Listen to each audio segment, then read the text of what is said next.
Good evening. Welcome to another episode of DEprAveD. I'm a week late. Oh well. I was busy. I went camping. I had some outdoor stuff I wanted to take care of, and a few things I needed to bury, I guess you could say.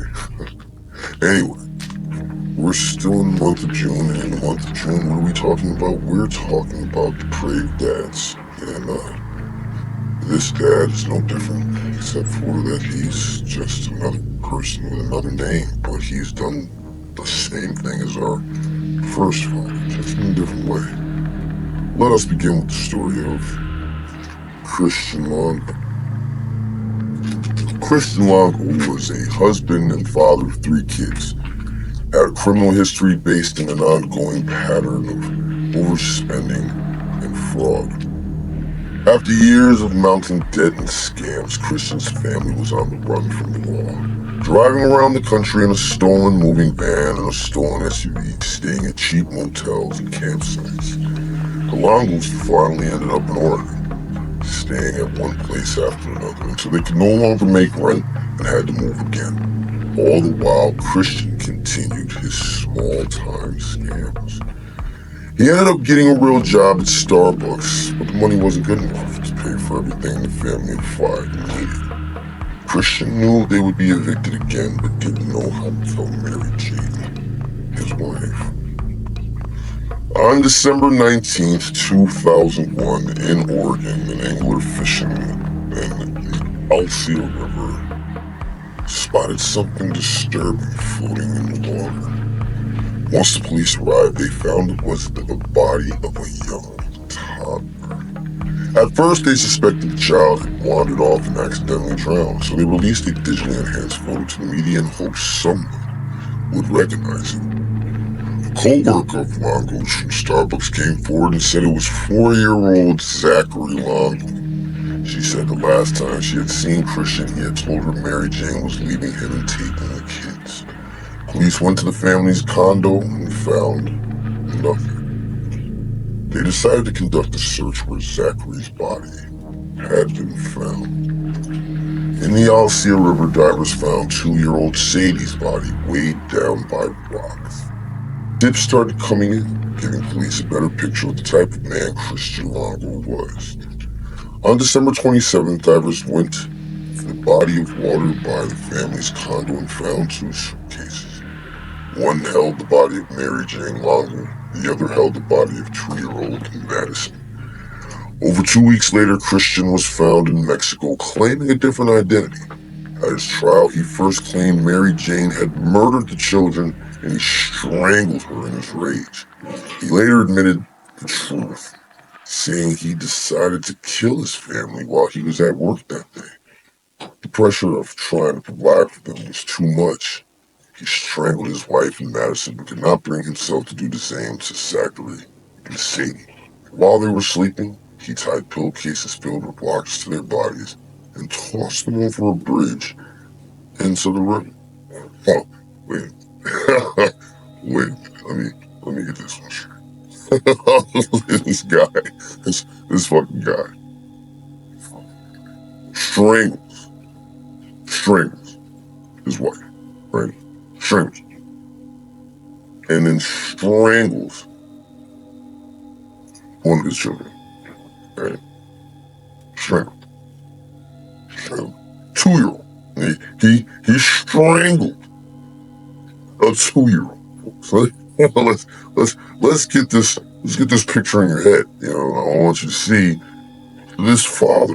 You know, he's got his hands that he's just choked the living shit out of his wife with, and literally, he choked the living shit out of her because she died. There's no way she was gonna watch him choke the 2-year-old. So he chokes out the only thing that can protect the children. Chokes the bitch out. She'd be dead. Then, right, he chokes the wife out of a 2-year-old. But then he can't bring himself to strangle the other 2. No, he couldn't do that. So he did something even worse. He tied them to pillowcases filled with rocks and drown them. Wow. Like, I like this guy. I mean, how can you not like him? How can you not like him? I mean, that takes a lot of fucking shit wrong in your head to be able to say you couldn't bring yourself to strangle him, but you could tie pillowcases filled with rocks and hurl them off a bridge into the river. Let's continue. He said he killed his family, right? So they wouldn't witness his failure to provide for them. So that Mary Jane wouldn't discover he had been deceiving her for years. That in reality she married a loser, liar, and a thief, and now a murderer. He was sentenced to death by lethal injection.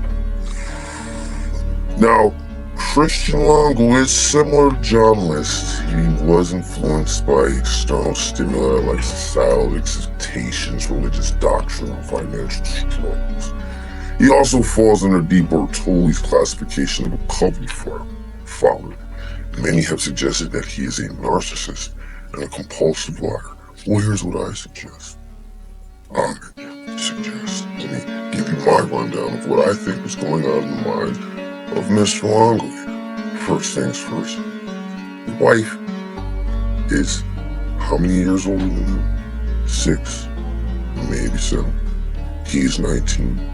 She's 26. You know what I'm saying? He's like, hey, got this older MILF. Although she probably wasn't a mother at the time, obviously. She's just an older chick.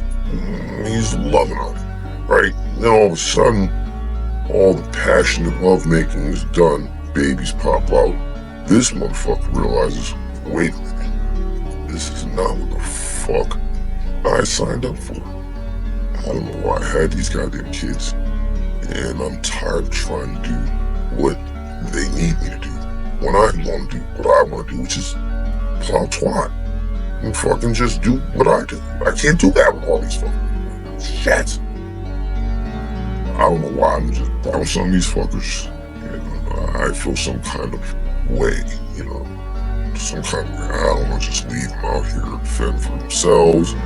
Knowing goddamn well I don't want to have to do this shit. So you know what? Let's get rid of him. Now, I don't know why he didn't just shoot.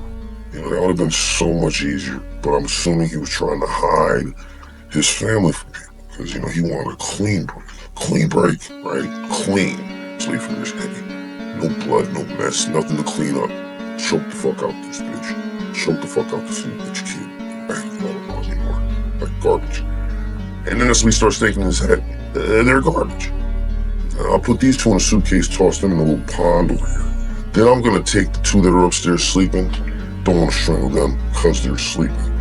It's much better when they're awake when you strangle them, because you can watch that look of fucking despair on their faces when they're like, and you're like, I'm gonna die, right? That's what I'm thinking he's doing. So since they were asleep, he's like, fuck it. It's easier for me. Tie some fucking weighted bags down. Splash, splash. They'll drown, die.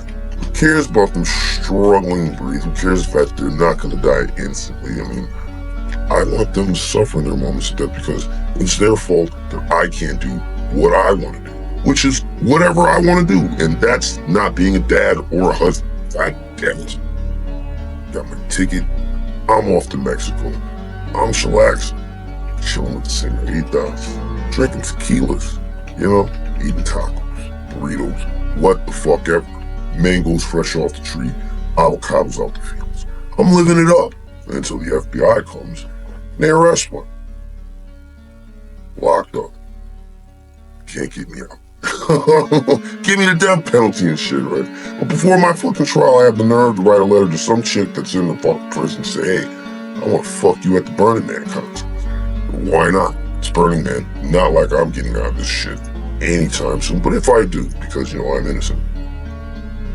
You know, what kind of fuck is this? The kind of fuck I like. That depraved sack of shit. Thank you, folks, for joining me for another episode. Stay tuned for next week.